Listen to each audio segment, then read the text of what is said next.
رضی اللہ تعالیٰ عنہ فرماتے ہیں، کیا فرمایا اللہ کے صحابی اور اللہ کے قریبی دوست نے؟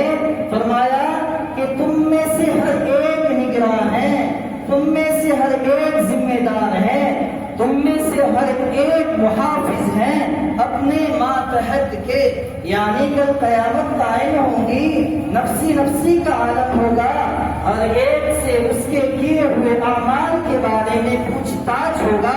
ان میں سے ایک سوال آپ سے اور ہم سے اور ہر نگراں محافظ سے یہ کیا جائے گا کہ تم نے اپنے ماتحت کے ساتھ کس رویے کے ساتھ پیش آیا۔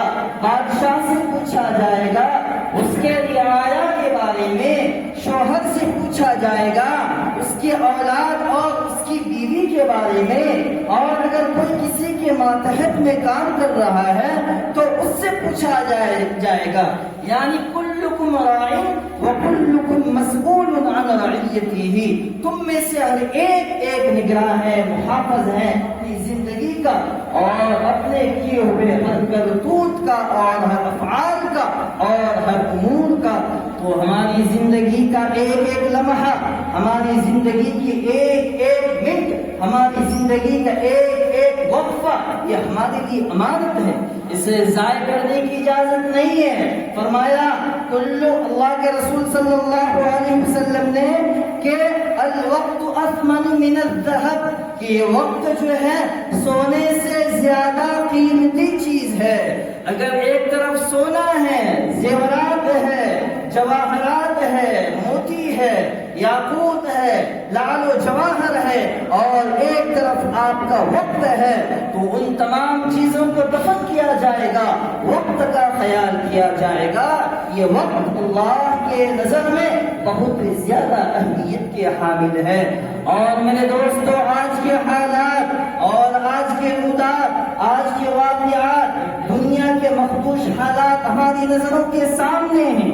ہم تو غفلت اور سستی کے بستر میں پڑے ہوئے ہیں، ہمارا رات و دن، ہمارا صبح و شام اور ہمارا پورا کا پورا وقت کیسے گزرتا ہے ہمیں اس کا احساس نہیں ہے۔ ہم کھیتی باڑیوں میں، ہم اپنے کاروبار میں اور اپنے بیوی بچوں کے دیکھ بھال میں، اپنے گھر کی ضروریتوں کو پورا کرنے میں، اپنی زندگی کو عیش اور اپنی زندگی کو سکون میں لانے کے لیے، اپنے آپ کو راحت بخشنے کے لیے ہم نے سب کچھ قربان کر دیا اس دنیا کے لیے، اس دنیا کی محبت کے لیے، اس دنیا کے پیچھے اور اس دنیا کو کمانے کے لیے، جبکہ اللہ کے رسول صلی اللہ علیہ وسلم نے فرمایا، اے لوگو اپنے وقت کو اہمیت دو، اپنے رات دن کو اہمیت دو، صبح شام کے آنے کو اہمیت دو، سورج کے نکلنے کو، چاند کے غروب ہونے کو اہمیت دو،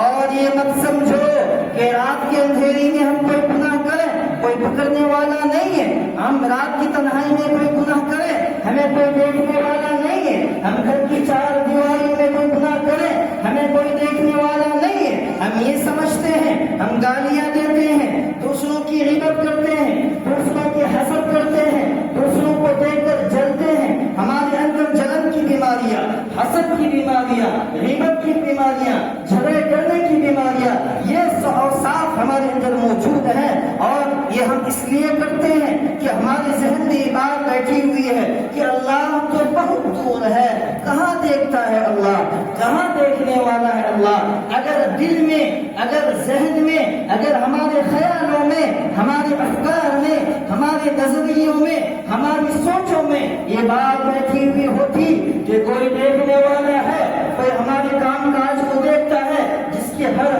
سانس میں ہماری نظر ہے، اور وہ ہے خدا۔ چلو اگر آپ دل میں یہ سوچتے ہیں خدا بہت دور ہے، لیکن خدا کیا اعلان کرتا ہے، میرا بندہ جو کچھ کرتا ہے وہ ساری چیزیں ہمارے پاس آتی ہے۔ میرا بندہ کھاتا ہے، پیتا ہے، سوتا ہے، جاگتا ہے، سوچتا ہے، خیال ذہنوں میں آتا ہے، ہر چیز اللہ کے دربار میں حاضر ہوتی ہے۔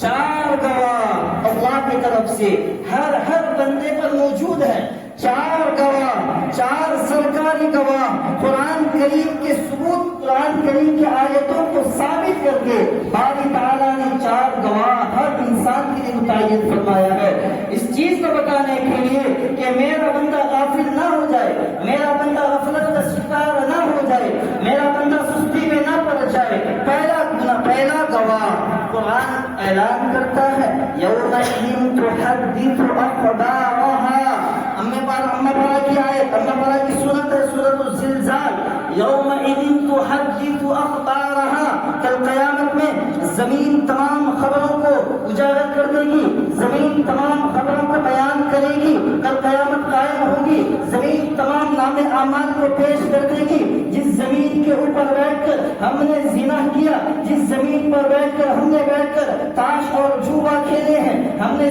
جس زمین پر بیٹھ کر، جس زمین کے حصے پر بیٹھ کر کوئی گناہ کیا، کوئی بدکاری کی، وہ زمین کل قیامت میں ہماری مخالفت میں شاہد اور گواہ بن کر کے حاضر ہوگی اور ہماری مخالفت میں گواہ بنے گی۔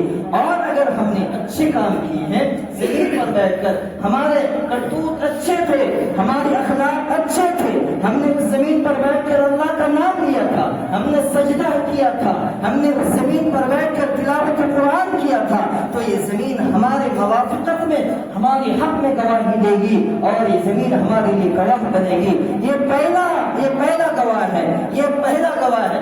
دوسرا گواہ قرآن کریم کی آیت کرامن کاتبین یعلمون ما تفعلون، یہ بھی پارے ہم کی آیت ہے۔ کیا فرمایا؟ کرامن کاتبین، دو فرشتے ہر بندوں کے شانوں پر متعین ہیں، یہ بندوں کے نامے اعمال کو لکھتا ہے، جو کچھ ہم کرتے ہیں، اچھا کرتے ہیں وہ بھی اس کو قلم بند کرتا ہے، کوئی برا کام کرتے ہیں اس کو بھی قلم بند کرتا ہے۔ کرامن کاتبین یعلمون ما تفعلون، اس کی مزید وضاحت کے لیے اس کی تفسیر ایک آیت وَكُلَّ شَيْءٍ أَحْصَيْنَاهُ كِتَابًا، کہ ہم ہر بندے کے اعمال کا محافظ ہیں، ہم ہر چیز کا محاسبہ کرتے ہیں۔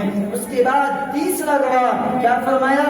وَإِذَا الصُّحُفُ نُشِرَتْ، یہ بھی پاری تھی اس کی آیت۔ کیا فرمایا اللہ نے؟ وَإِذَا الصُّحُفُ نُشِرَتْ، کل قیامت کے دن ایک ہوا چلے گی اور وہ ہوا ہر انسان کے ہاتھ میں اس کے اعمال پیش کر دے گی اور اس کے اعمال کو کھول دیا جائے گا، ہر چیز دیکھے گا اور اس وقت بندہ کہے گا مَا لِهَذَا الْكِتَابِ لَا يُغَادِرُ صَغِيرَةً وَلَا كَبِيرَةً إِلَّا أَحْصَاهَا، فرمایا کہ ہم نے مذاق میں کسی کو گالی دی تھی، مذاق میں کسی سے پیسے لیے تھے، ہم نے مذاق سے کسی کی غیبت کر دی، ہم نے کسی کی تھوڑی سی زمین ہڑپ لی تھی، یا ہم نے کسی کے ساتھ مذاق سے کوئی غلط کام کیا تھا، تو بندہ کہے گا بھائی میں تو مذاق نہیں کیا تھا، میں نے تو مذاق کیا تھا، میں نے تو استہزاء کیا تھا، میں نے تو کھیل کود میں یہ کام کیا تھا۔ لیکن فرشتہ کہے گا نہیں، یہ اللہ کا قانون ہے، اللہ کا ضابطہ ہے۔ اور قرآن کریم تو یہ بھی کہتا ہے سورہ قاف میں وَلَقَدْ خَلَقْنَا الْإِنسَانَ، فرمایا آیت کی وضاحت میں ہم تو انسان کے شہرک سے بھی زیادہ قریب ہیں۔ انسان جو سوچتا ہے اس کا بھی ہمیں احساس ہے، انسان جو کرنا چاہتا ہے اس کا بھی ہمیں خبر ہے، اللہ کسی چیز سے غافل نہیں۔ اور وہ تو فرشتے اللہ تبارک تعالیٰ کی طرف سے ایک ایسی مخلوق ہے جس سے غفلت اور سستی نہیں ہو سکتی۔ آپ رات کے اندھیرے میں کچھ کریں یا دن کے اجالے میں کچھ کریں، زمین کے تہ میں کریں یا پہاڑوں کی چوٹیوں پہ کریں یا جنگلوں اور صحراؤں میں چھپ کر کے کریں، اللہ ہر چیز کو جانتا ہے۔ یہ تیسرا گواہ ہے۔ اور چوتھا گواہ، چوتھی شواہد قرآن کریم میں اللہ رب العزت نے فرمایا اليوم نختم على أفواههم وتكلمنا أيديهم وتشهد أرجلهم بما كانوا يكسبون، کل قیامت میں ہمارے منہ پہ مہر لگا دی جائے گی، ہماری زبان بات نہیں کرے گی، ہماری زبان گنگی ہو جائے گی، ہماری آنکھیں گواہی دیں گے، ہمارے ہاتھ گواہی دیں گے، ہمارے پیر گواہی دیں گے، زبان سے بات نہیں کر سکیں گے، جھوٹ بولنے کا کوئی امکان، کوئی گنجائش نہیں ہے۔ اگر آپ نے پیروں سے گناہ کیے ہیں تو اس لیے آپ کے پیر گواہی دیں گے، آپ اپنے آنکھوں سے گناہ کیے ہیں آپ کی آنکھیں گواہی دیں گی، آپ نے ہاتھوں سے گناہ کیے تھے آپ کے ہاتھ گواہی دیں گے۔ یہ چار گواہ میرے دوستو اللہ کی طرف سے قرآن کریم کی آیتوں کو ثابت کر کے فرمایا، اس لیے ہمیں محاسبہ کرنا چاہیے میرے دوستو، اپنے آپ کا جائزہ لینا چاہیے۔ اپنے نفس کا جائزہ لینا چاہیے میرے دوستو کہ ہم زندگی کے کس موڑ پر آ کر کھڑے ہیں، ہمیں کیا کرنا چاہیے اور کیا کر رہے ہیں۔ ہماری 60 سال کی زندگی کہاں گوانی تھی اور کس چیز میں ہم گوا رہے ہیں؟ ہماری پوری کی پوری زندگی اللہ کے بتائے ہوئے احکامات کی مخالفت میں گزر رہی ہے، اللہ کے بتائے ہوئے قانون کے خلاف گزر رہی ہے، قرآن کریم اور احکام شریعت کے خلاف گزر رہی ہے۔ ہمیں جائزہ لینا چاہیے، اور جو بندہ جائزہ نہیں لیتا تو اس کا حشر وہی ہے جو کافروں کا ہے۔ فرمایا قرآن کریم میں اللہ رب العزت نے احتساب، محاسبہ یہ خدا تک پہنچاتا ہے، جائزہ یہ خدا تک پہنچاتا ہے، اپنے کیے ہوئے پر شرمندگی یہ خدا تک پہنچاتا ہے، گناہ کر کے خاموش ہو جانا، گناہ کر کے خاموش ہو جانا اور گناہوں کے راستوں پر استقرار ہو جانا، ثابت قدمی ہو جانا، یہ ہمارا اور آپ کا ٹھکانہ جہنم ہو سکتا ہے، اور جہنم کے حالات سے آپ واقف ہیں۔ خالدین فیہا، اللہ کرے کہ اللہ ہم تمام کی حفاظت فرمائے۔ یہ 4 گواہ ہیں میرے دوستو۔ یہ دنیا کیا ہے؟ یہ دنیا تو ایک خواب گاہ ہے، دنیا تو ایک خاص گاہ ہے، دنیا تو ایک پل کی زندگی ہے، یہ دنیا آپ کو دینے والی نہیں ہے، اور دنیا کا معنی ہے دوری۔ یہ دنیا کے پیچھے جتنا آپ جائیں گے دنیا اس سے اتنا ہی آپ سے دور ہوتی چلی جائے گی۔ دنیا کسی کے ہاتھ اب تک نہ آئی ہے نہ آنے والی ہے، لیکن ایک بات یاد رکھیں، دنیا کو لات ماریں گے دنیا آپ کے جھٹوں کے نیچے آ جائے گی۔ یہ اصول اور ضابطہ ہے۔ ہمارے اللہ والوں نے، اللہ کے بڑے بزرگوں نے یہ بات کو بتایا ہے کہ جو دنیا کو بھول جاتا ہے، دنیا کو لات مار دیتا ہے، دنیا اس کے قریب آ جاتی ہے۔ یہ دنیا کی خواہشات کو بھول جاؤ میرے دوستو، یہ دنیا کے لوازمات کو بھول جاؤ میرے دوستو، یہ دنیا کے عیش پرستی کو بھول جاؤ میرے دوستو۔ حالات آپ کے سامنے ہیں، دنیا کے مختلف حالات آپ کی نظروں میں ہیں، آپ کے پاس موبائل فون ہے، روز مرہ کے حالات آپ کی نظروں سے گزرتی ہے۔ کیا کچھ نہیں ہوا فلسطین میں، کیا کچھ نہیں ہوا اہل غزہ والوں کے ساتھ، اور دنیا والوں کے دوسرے ممالک کو غور کریں، ظالم حکومتوں نے، ظالم سوچ رکھنے والوں نے، اسلام مخالف دشمنوں نے ہمارے ساتھ کیا کچھ نہیں کیا میرے دوستو۔ حالات ہماری نظروں کے سامنے ہیں، حالات سے گھبرانا نہیں ہے، بس قرآن کا فیصلہ یاد رکھنا ہے۔ اللہ کے رسول صلی اللہ علیہ وسلم کی اسوہ کو، آپ کے طریقے کو، آپ کی زندگی کو، آپ کے تمام پہلوؤں کو اپنی زندگی میں لانی ہے۔ آج ہمارے معاشرے میں تو اس موضوع پر بات کرنا نہیں چاہتا، میرے ذہن میں ایک بات آ گئی۔ آج ہمارے معاشرے میں عبادتوں میں سے ایک بڑی عبادت جسے اللہ کے رسول نے پسند فرمایا ہے، حکم دیا ہے، وہ ہے نکاح۔ اور یہ نکاح ایک عبادت تھی جس کو ہم نے بزنس اور کاروبار، برائی اور رسم و رواج کا تہوارہ بنا دیا ہے۔ ہمارے سماج میں، ہماری بستی میں، ہمارے گاؤں میں اور ہماری معاشرت میں نکاح کو اللہ کے رسول نے عبادت فرمایا ہے اور کہا عبادت نکاح کرو اور اپنے ایمان کو مکمل کرو۔ لیکن میرے دوستو، آج ہمارے نظروں کے سامنے شادی بیاہ کے موقع پر کیسا رسم انجام دیے جاتے ہیں، شادیوں کے موقع پر کیسے بدعات، کیسے رسومات، کیسے خرافات پائے جاتے ہیں۔ ہلدی اور مہندی کا رسم الگ، بارات کا رسم الگ، اور مختلف قسم کے رسم و رواج پائے جاتے ہیں۔ جب شادی کا موقع آتا ہے باتوں میں بھی ہماری رسم و رواج، باتوں میں بھی ہماری بدعات، یہ کہاں سے ثابت ہے میرے دوستو؟ پیسے اگر زیادہ ہے تو زکات نکالو، پیسے زیادہ ہے تو صدقہ نکالو، پیسے زیادہ ہے تو اسلام کے قلعوں کو مضبوط کرو، مدارس کو مضبوط کرو، مساجد کو مضبوط کرو، اہل اللہ کو مضبوط کرو، خانقاہ کو مضبوط کرو۔ شادیوں میں فضول خرچی کر کے اپنے آپ نے اس عبادت کو عذاب بنا دیا ہے۔ قرآن کریم اللہ نے فرمایا وَلَا تُبَذِّرْ، اے مسلمانوں فضول خرچی مت کرو، إِنَّ الْمُبَذِّرِينَ كَانُوا إِخْوَانَ الشَّيَاطِينَ، فضول خرچی کرنے والے شیطان کے بھائی ہیں، شیطان کے بھائی۔ میرے دوستو، شادیوں کے ان تمام رسومات کو ختم کرنے کی ضرورت ہے۔ آپ سب کے سب اللہ کے رسول کے چاہنے والے ہیں، ہم سب کے سب امت محمدیہ ہیں، ہے یا نہیں ہے؟ اللہ کے رسول کو چاہنے والے عاشقین رسول ہیں،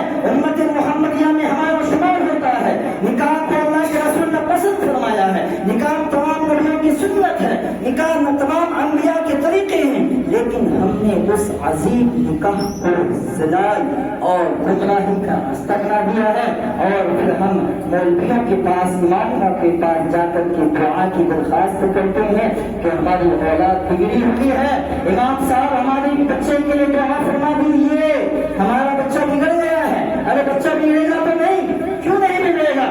نکاح برکت تھی، نکاح کو برکت کہا گیا، نکاح عبادت تھی، آپ نے نکاح کو کیا کر دیا؟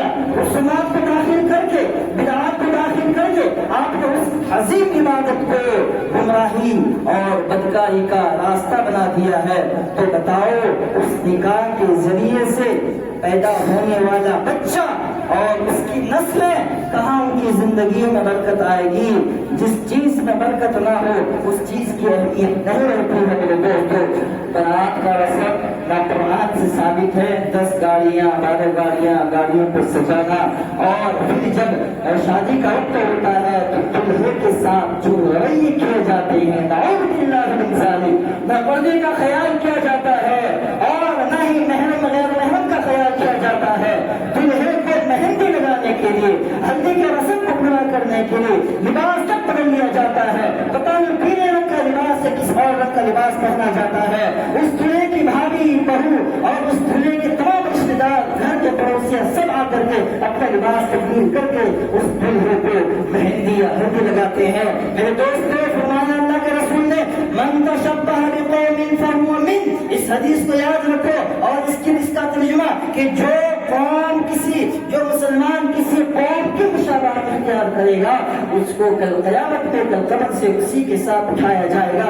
آج کی ہماری شادی بیاہ میں جو رسومات ہیں یہ تمام کی تمام عیسائیوں، یہودیوں، اسلام کے دشمنوں، اسلام کی مخالفت کرنے والوں، ظالم شیطانوں کی طرف سے بنائے ہوئے یہ ساری چیزیں ہیں۔ اگر ہم ان چیزوں کو فروغ دیں گے، ان چیزوں کو اپنائیں گے، تو بتاؤ میرے دوستو، یہ اللہ کے رسول صلی اللہ علیہ وسلم سے محبت ہے یا دشمنی ہے؟ سچی بات تو یہ دشمنی ہے، اور ہم اپنے آپ کو عاشق رسول بھی کہتے ہیں۔ میرے دوستو، ان چیزوں پر ہمیں فکر کرنے کی ضرورت ہے۔